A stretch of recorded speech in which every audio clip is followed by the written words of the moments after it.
Welcome to the deep dive. We take your notes, your sources, your research, and we distill it all down into actionable knowledge. Usually it's financials, right? Or regulations. Exactly.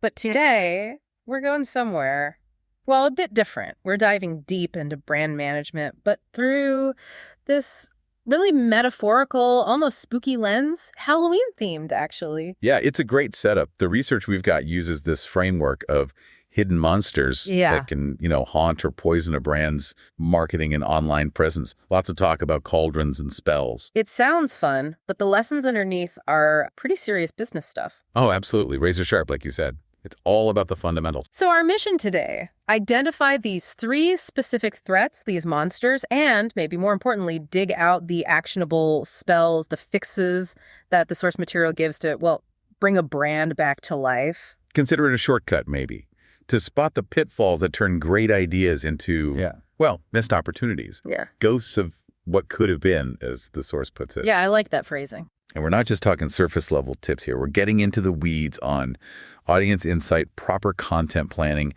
strategic collaboration. We'll translate those magic mirrors and scrying bowls into real steps you can actually use. Good. Yeah. So let's get into it. Where do we start? The first threat. The one that just sort of shuffles along. The slowest one. Right. The social media plight of the living dead. The zombie brand.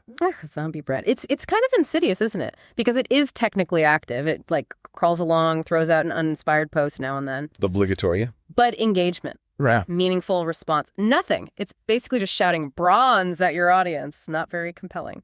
And the source points out, this sort of passive thing, it might get you a tiny bit of traction at first, maybe. Get some bites, as they say, if you accidentally hit a trend. Right. Fleetingly. But that prolonged inconsistency, that lack of real, inspired response, it just causes the brand's credibility to crumble. It starts losing limbs, metaphorically speaking. The audience connection dies off because they see it. They see the sporadic effort, and they know the brand isn't really committed online. That translates straight to low trust, doesn't it? Absolutely. If you're only showing up when you feel like it, you haven't earned their attention. Yeah. Simple as that. So it's this slow decay from negligence. Okay, so how do we avoid becoming undead? What's the spell? Well, the spell to raise yourself from the dead, it's all about purpose and planning. Very practical, really.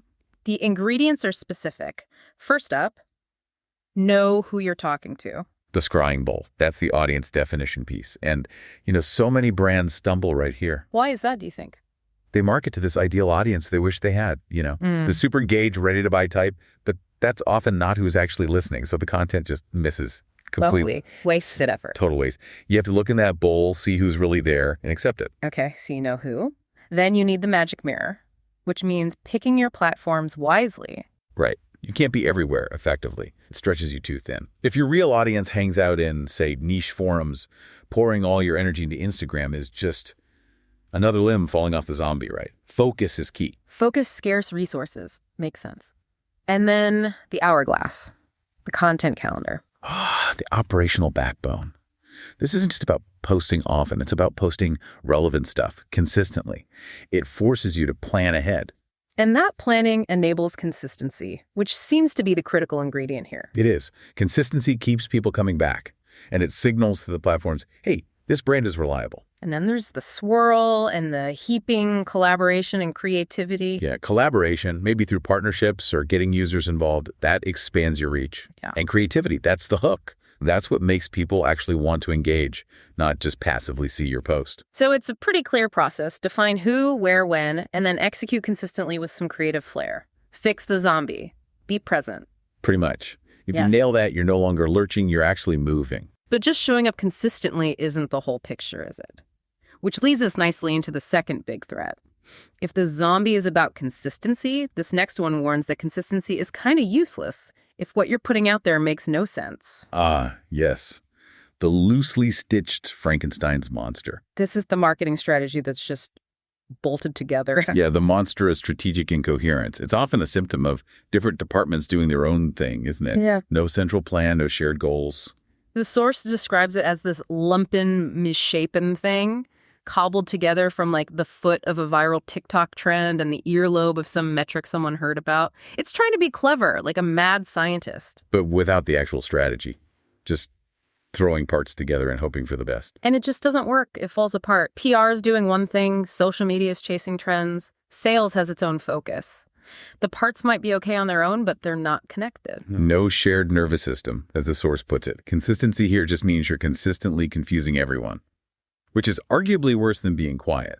Okay, this is where it gets interesting. The spell to fix this monster, it immediately shifts to structure and measurement. There's even a chant.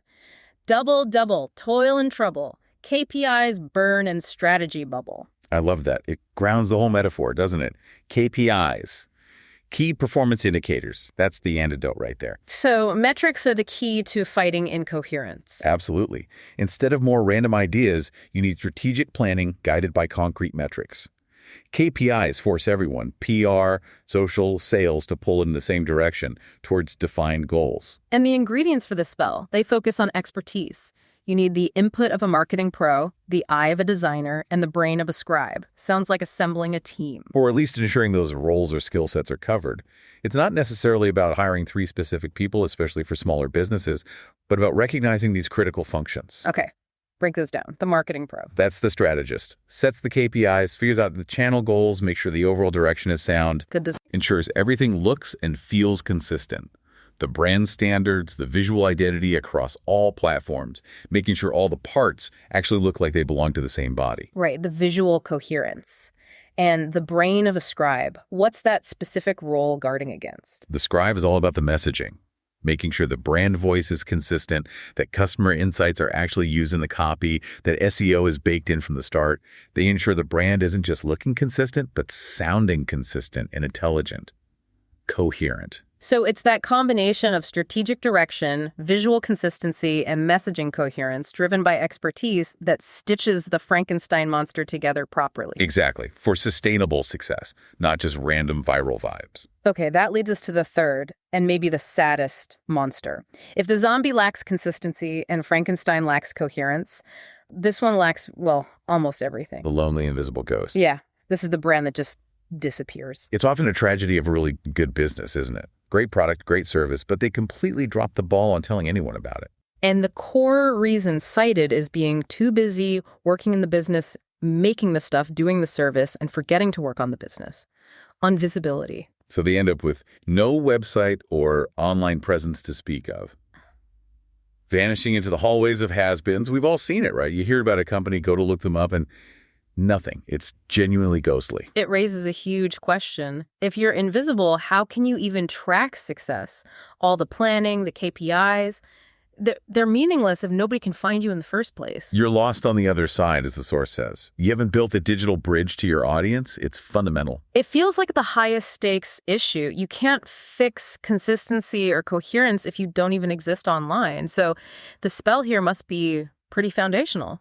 It is. It's described as a high-level spell focused entirely on infrastructure and identity. Basic building blocks. Okay, what are the components? 3 core things. First, a bell. A bell. In modern terms, a solid, responsive website. That's your signal, your way to call out and be found.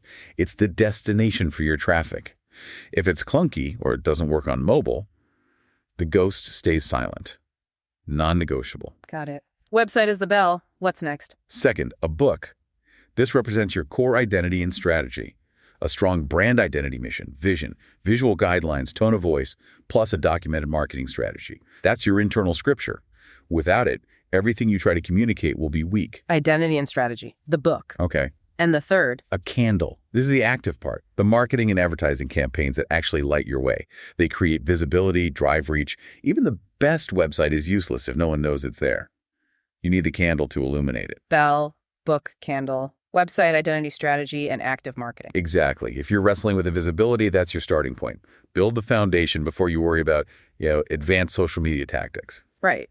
So let's pull this all together. We've got 3 major brand poisons.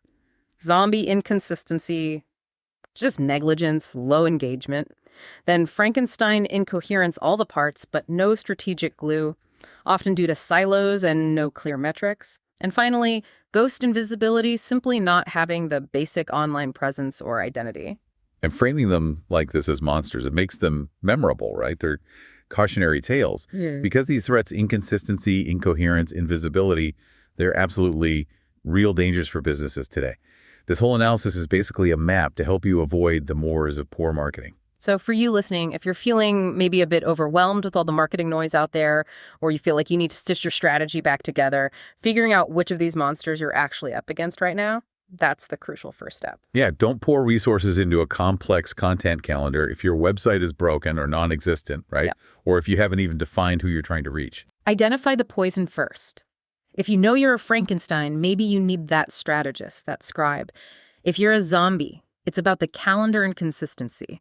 If you're a ghost, you've got foundational work to do with the bell book and candle. Precisely. It directs your effort where it's needed most. Okay, great synthesis. Now, the source material leaves us with a final thought, a call to action almost. Given these three threats, the zombie, the Frankenstein, the ghost, which one, if you let it fester, poisons a brand the fastest, and why?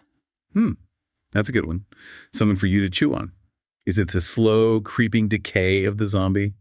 The messy, confusing collapse of Frankenstein? Or the sudden oblivion of the ghost? What do you think kills a brand quicker? Definitely something to consider about your own situation. Fantastic. Thanks for bringing these sources in. It was a really unique way to look at brand health. My pleasure. It shows how creative framing can really highlight serious business issues. Absolutely. We encourage you to keep exploring those connections, and we'll see you next time on The Deep Dive.